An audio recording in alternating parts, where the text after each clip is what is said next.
આજે આપણે એકદમ ટેસ્ટી અને હેલ્ધી એવો ચણા દાળ પુલાવ બનાવવાના છીએ। આ પુલાવ બનાવવો પણ ખૂબ જ સહેલો છે અને ટેસ્ટમાં ખૂબ જ સરસ લાગે છે। તો ચાલો કેવી રીતે બનાવવો એ જોઈ લઈએ। એના માટે એક પેનમાં 2 ચમચી જેટલું તેલ લેવાનું છે અને 2 ચમચી જેટલું ઘી લેવાનું છે। પછી તેમાં આપણે જીરું નાખી દેવાનું। પછી તેમાં 2 સૂકા લાલ મરચાં, 1 તમાલપત્ર અને 2 થી 3 લવિંગ નાખી દેવાના। પછી તેમાં 2 લીલા મરચાંને વચ્ચેથી કટ કરીને નાખી દેવાના। આ બધાને તેલમાં 2 મિનિટ માટે સાતળી લેવાના। પછી તેમાં 1 ટમેટું કટ કરીને નાખી દઈએ।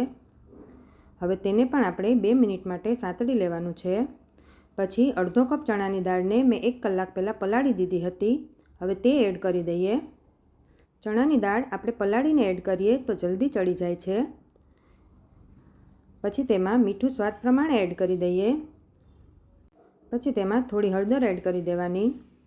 લાલ મરચું એડ કરી દઈએ। મેં લીલું મરચું એડ કર્યું છે એટલે લાલ મરચું ઓછું એડ કર્યું છે। પછી તેમાં થોડો ગરમ મસાલો એડ કરી દઈએ।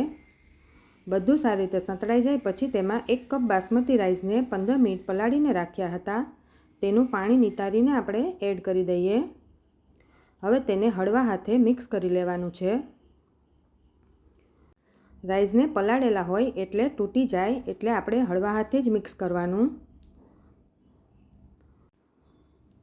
પછી આપણે થોડો આદુનો ટુકડો તેમાં છીણીને એડ કરી દઈએ અને 3 કપ જેટલું પાણી એડ કરી દેવાનું છે।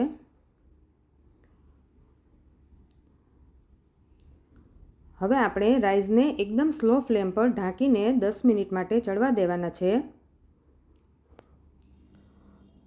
10 મિનિટ પછી જોઈએ તો રાઈસ આપણા ચડી ગયા છે।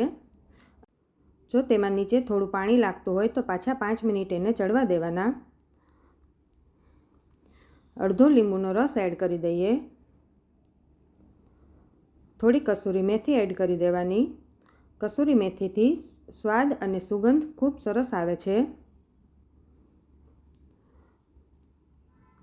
પછી તેને 2 થી 3 મિનિટ માટે આપણે ચડવા દેવાના છે। રાઈસ આપણા ચડી ગયા છે તો આપણે તેમાં હવે છેલ્લે લીલા ધાણા એડ કરી દઈએ। હવે આપણે તેને એક પ્લેટમાં લઈ લઈએ। આ રાઈસ તમે પ્લેન કર્ડ સાથે પણ ખાઈ શકો છો। આ રાઈસ એમનેમ પણ ખૂબ જ સરસ લાગે છે। તો તૈયાર છે આપણા ચણા દાળ પુલાવ। ઉપરથી થોડા લીલા ધાણા એડ કરી દેવાના। તમે પણ ઘરે જરૂરથી ટ્રાય કરજો। જો તમને મારો વિડીયો ગમ્યો હોય તો લાઈક, શેર અને સબસ્ક્રાઈબ જરૂર કરજો।